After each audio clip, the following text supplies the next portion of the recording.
आयुष्यात काही जागा रिकाम्या राहिल्या तरी चालतील, पण महाराजांच्या गडकिल्ल्यांच्या वाऱ्या रिकाम्या राहून चालणार नाही. या विचाराने प्रेरित होत झेड+ गड संवर्धन समितीने सलग 9व्या वर्षी हडपसर किल्ला सर केलाय.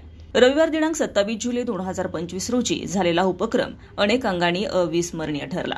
हडपसर येथून सकाळी 6 वाजता गीता भुवनचा चहा घेत प्रवासास सुरुवात झाली.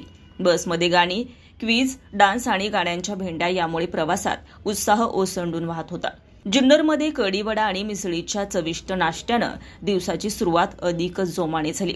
यानंतर झेड+ टीमने माणिकडोह धरणाच्या फुगवट्याजवळील केवाडी येथील आदिवासी शाळेला भेट दिली. त्या शाळेमध्ये निरागस विद्यार्थ्यांना वह्या, पुस्तकं, पेन्सिली, रेनकोट, छत्र्या, बाटल्या अशा आवश्यक वस्तू वाटप करण्यात आल्या. या उपक्रमातून सामाजिक बांधिलकीचे भान आणि खऱ्या अर्थाने शिवजयंतीचा सार्थ अर्थ अधोरेखित झाला.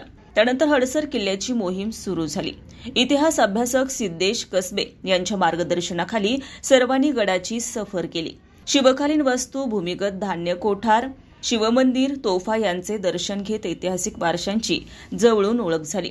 परतीच्या प्रवासात पारंपरिक गावरान जेवणाचा आस्वाद घेत नंतर सर्वजण नाणेघाटच्या दिशेने रवाना झाले. दाट धुक्याने नाणेघाटाचे सौंदर्य अजून खुलून आले.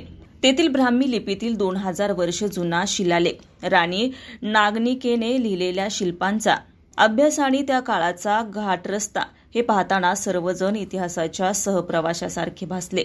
रात्री वेदकस्तुरी रिसॉर्टवर भव्य भोजन आणि विश्रांतीने दिनक्रमाची सांगता झाली. सोमवारी सकाळी हडपसरकडे परतीचा प्रवास झाला. हा उपक्रम केवळ गड सर करण्यापुरता मर्यादित नव्हता, तर तो एक सामाजिक भान, इतिहास प्रेम आणि पर्यावरण प्रेमाची साक्ष देणारा आदर्श उपक्रम ठरला, अशी माहिती झेड+ हॉस्पिटलचे डॉक्टर राहुल झांझुर्णे यांनी दिली आहे.